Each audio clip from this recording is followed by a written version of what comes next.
what is the aspect or what is the part about Holy Prophet ﷺ that we should be concentrating on and thinking about to be when we're in this way, not what other people are looking at and concentrating at.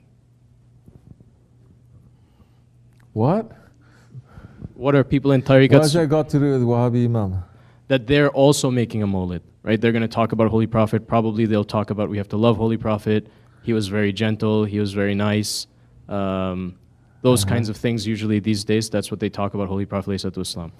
So when we are in this way, and especially for Akhir Zaman, people in tariqat, what are they supposed to be thinking about and finding in Holy Prophet ﷺ to love about him in these times? In these times? For Akhir Zaman. For all tariqats or for us? Our tariqat. For us, not for all tariqat.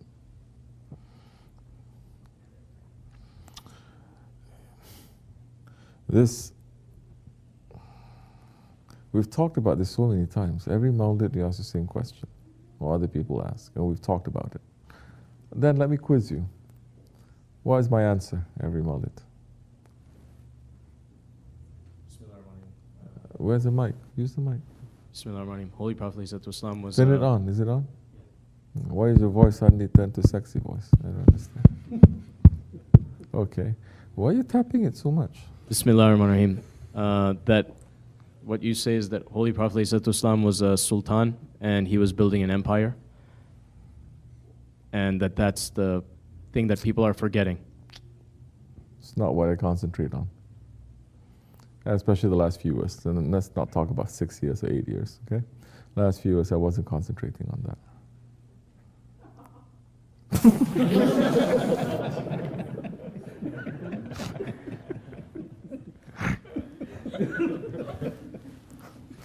First time ever.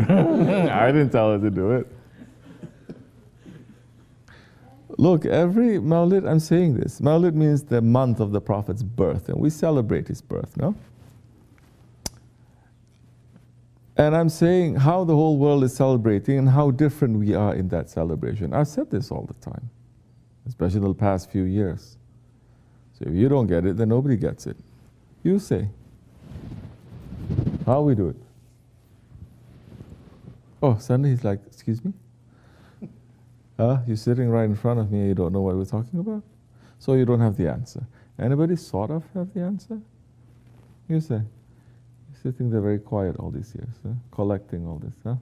So I'm saying other people are celebrating in this way. We are not doing like that. We're doing it in a different way. What is that? No, that's not what we say.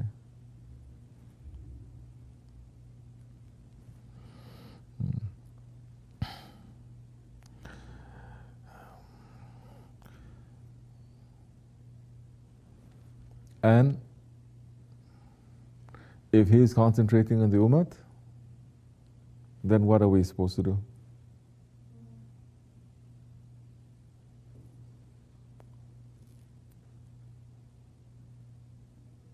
So you talk about Khilafat, you talk about Sultan, that he can open up to include all these kinds of things, but it's that. Specifically, and especially for the past few years,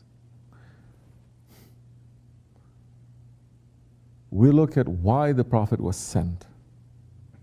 Yes, I talk about why the Prophet was sent. What was the condition? Which everybody is talking about it, why Prophet is sent. But they cannot put two and two together.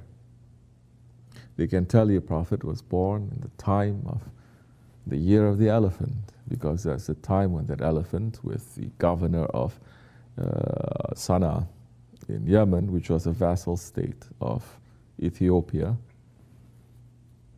because there's a big story to that, why they came to attack.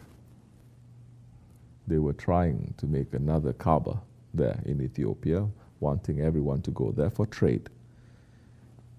So when they actually built one that is over there, so the Arabs, those who were good ones, they went there and then they dirty the place, so they get very upset. So they say, we're going to send the elephants there. So in that year, the elephants came to attack, but they could not enter. They didn't want to enter. They stopped.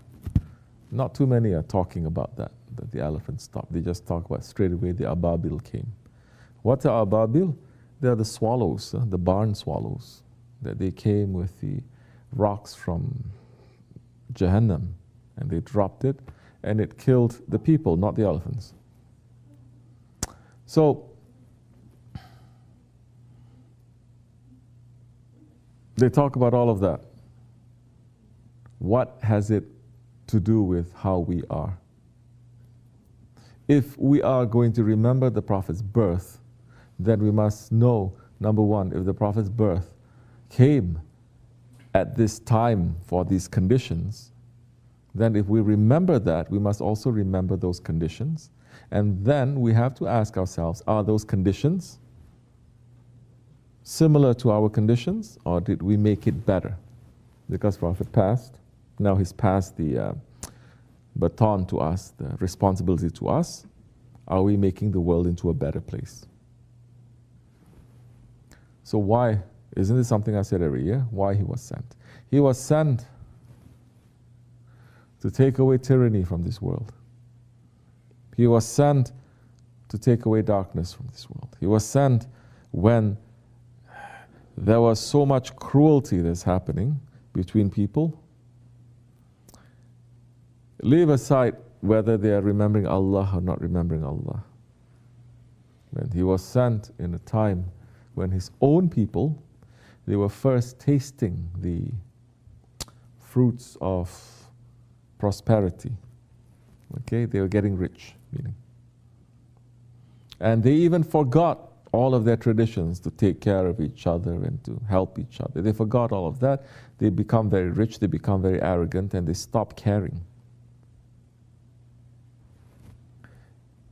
They stop caring for the orphans, they stop caring for the widows, they stop caring for the poor. They stop caring. He was sent, as I said, he was sent to help those who had no help, to speak for those who had no voice. Okay? At a time when it is called Jahiliyyah. Jahiliyyah means age of ignorance. When they were burying their female children alive in the hot sands because it was a tradition. Where whatever little bit of religion they had, it became a what? A business. Where people were making so much money that they became very selfish and very arrogant. Are those things still happening to us? They're still current? More than that, correct? Burying children in the hot sands, now daughters they were doing back then, now daughters, they're doing it in so many parts of the world. They discover you are with that sonogram. They discover this one is a female. No, we only want males. They kill the baby. Some they cannot afford to kill the baby when their baby is inside. Baby come out, astaghfirullah. They will snap the neck of the baby. Okay? They just throw it away.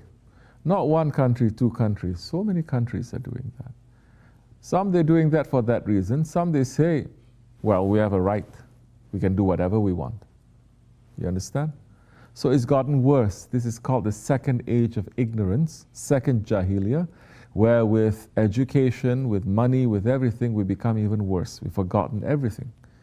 Like what Shaykh Afendi and Shaykh Maulana is saying, the Jews not following the teachings of their prophets, the Christians not continuing the teachings of the prophets, the Muslims not continuing that. And now when it concerns the believers,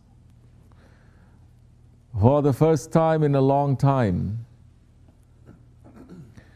they are just standing up to discover, hey, we have a place in this world too. We're no longer third-class citizens. Yes? Muslim countries, Muslim communities, Muslim people, they're discovering, oh, we're no longer third class. We have a place. In fact, one of the nominees for the presidentship saying that if I'm elected, I'm going to make sure there are Muslims in every level of government. He's making that promise. No longer is we are a group that's set aside, you understand, whether in this country or in the rest of the world, that they're Muslims. We become major players. Now, look,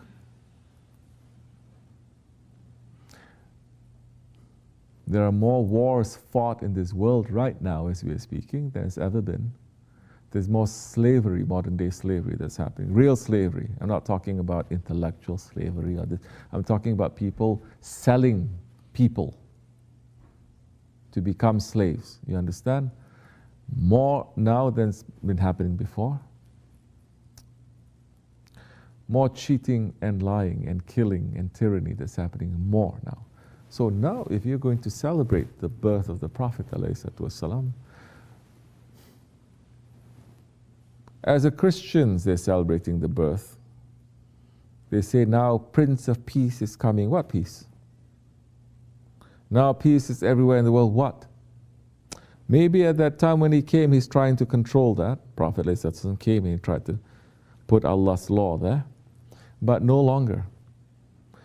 They are not responsible that it is a job. It is now our responsibility. So now if people are going to gather and just talk about the Prophet ﷺ and sing nats and kawalis and get very excited and everything, but they're not understanding and they cannot move and they cannot even say and they can't even think that there are millions of Muslims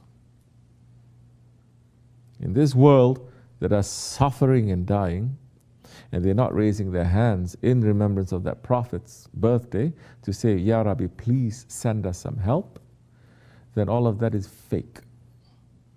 And the responsibility of the Muslim is not just to pray for Muslims.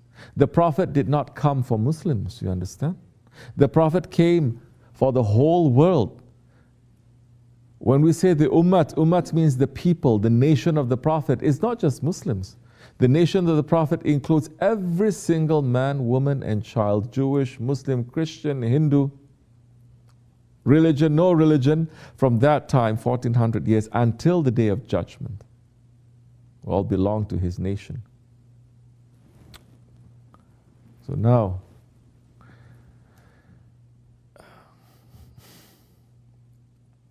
there are real issues, there are real problems. That maybe you cannot do so much, but you can think and it can give you that energy, that passion. Then it becomes something real. You understand, oh, Prophet came to eliminate all this evil. What are we doing? There's all this evil that is happening. Then you're going to say, we cannot do so much. Then what's that group doing? That group has more power, yes? Whether it is military people, or religious people, or people in government, those groups have more power. What are they doing?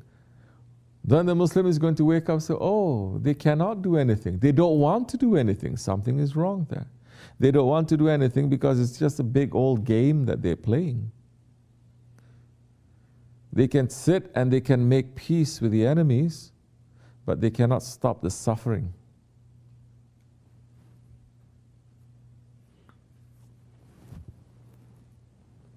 So now what kind of mawlid, what kind of birthday of the Prophet are you going to have? One that's going to make you to become drunk and not care? Just to say, oh, we love you, you came, we love you, we're so thankful for you. Yes, you're thankful for him because you're in a good position. You're just going to say, thank you for coming, we love you, but you are not in love what the Prophet is in love with. What is he in love with? His Lord and bringing the truth to this world and to take out the evil. You're not in love with that. Because if you're in love with that, you're going to do something, you're going to think something, you're going to say something, you're going to pray something. We cannot do anything. Our hands are tied. We don't have that power. We cannot even say so much. At least in your heart you have to have. But the focus of the Mawlid has become just drunkenness again. To get a high of saying, I love. Then after that, when you leave, it's gone. You're not even doing anything. You don't know what your neighbor is doing. You don't know what your children are doing. You're not supporting any real community. And when there is one, you say, okay, everybody, do as you like. To follow one person? No, no, no, no, no. That's a cult. Didn't they say about the Holy Prophet too? He's there to, always they say he's there to fool the young people. So, yes, we must increase our salawat. Yes, we must know about our Prophet's history, when he came, what are the things that surrounding it. But one more step than that, we must know that he was not only sent as a prophet. Yes, he's sent as a sultan as well. And he ruled as one that the world has never seen a sultan like that before and will never see it like that again.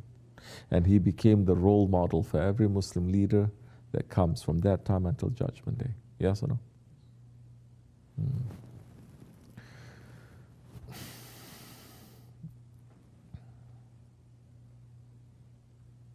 Yes, this is the month of mercy. He came as a mercy to the universes.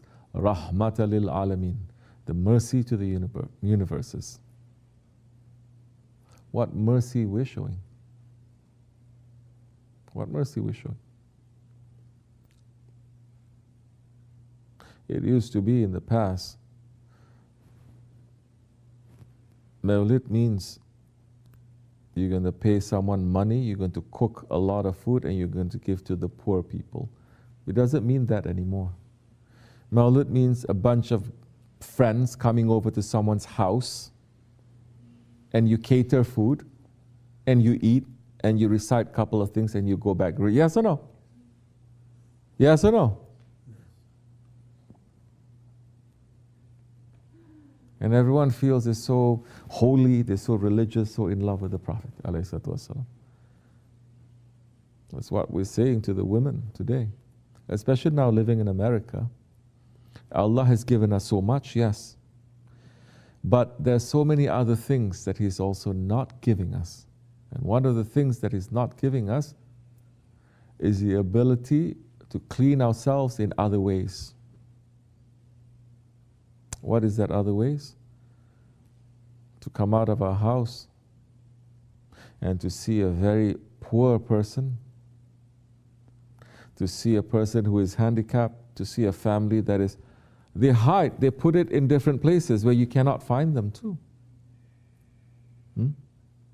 And the kind of culture they say here, oh, if he's poor, he's homeless, it's his fault.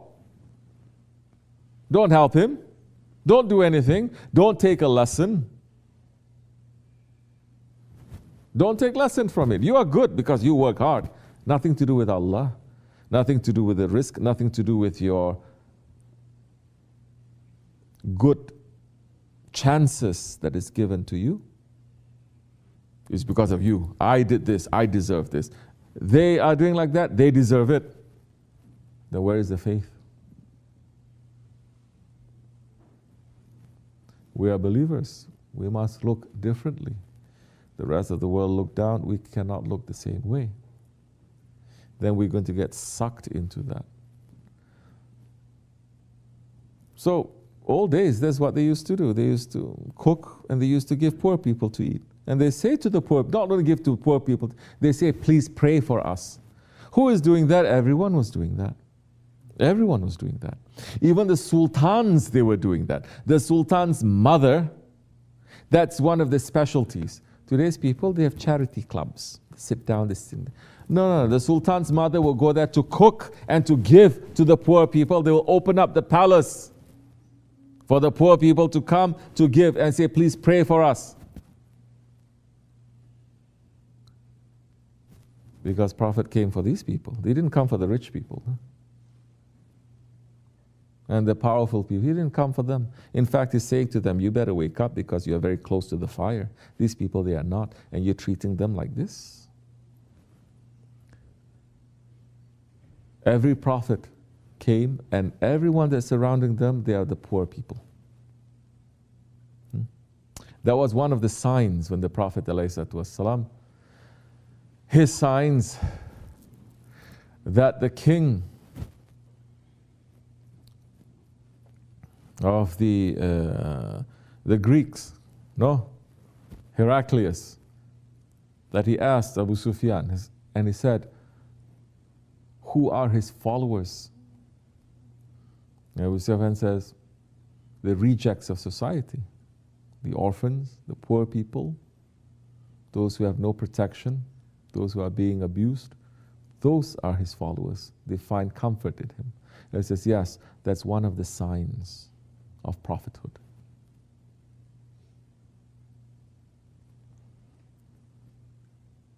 And he's helping them.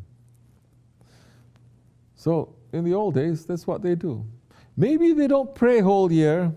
Maybe they don't do anything. They don't fast or something. But they feed the poor people. And because of the prayer of one poor person who is a beloved of Allah, just because you give some food, the poor person, because he's a beloved of Allah, he opens his hand, everything will be cleaned from you, and your station is going to be raised. Allah is looking at every opportunity to show His mercy to us. If your heart is working, if you have common sense. And those people who pray, they say, we cannot guarantee our prayers too. Let's do this extra thing. So it is a big, big tradition in Islam. To celebrate any holy thing, you must be generous. Feed the poor people. You cannot feed the poor people. You don't have anything. You have, what do you have? You have $2. You're going to buy some candy, and you're going to go to a mosque, a jami, or somewhere, and to give to people coming out from prayers. To say, please take one.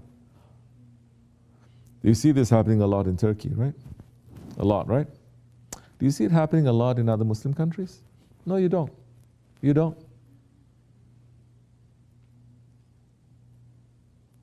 So people lost the spirit of Islam. People have lost the spirit of Mawlid. These people, they go to Umrah every month. They go to Hajj every year. They may even go to ziyarats.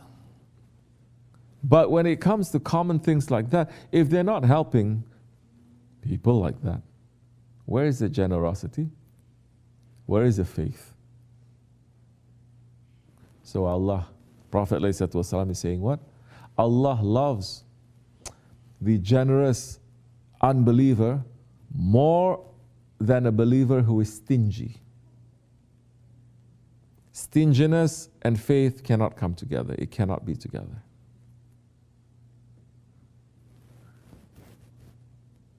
It doesn't mean just money. It means your time. It means your care. It means your concern. What does it mean? It means that even if you are going through a very difficult time, you're always smiling.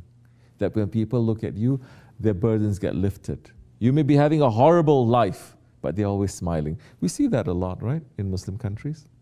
All those, especially all those women, the way they are talking is like little birds chirping. And you look as if, you look like they're people of paradise, but you know they have the hardest lives. That your lives here is like a paradise. You think Allah is not watching? He's watching. So,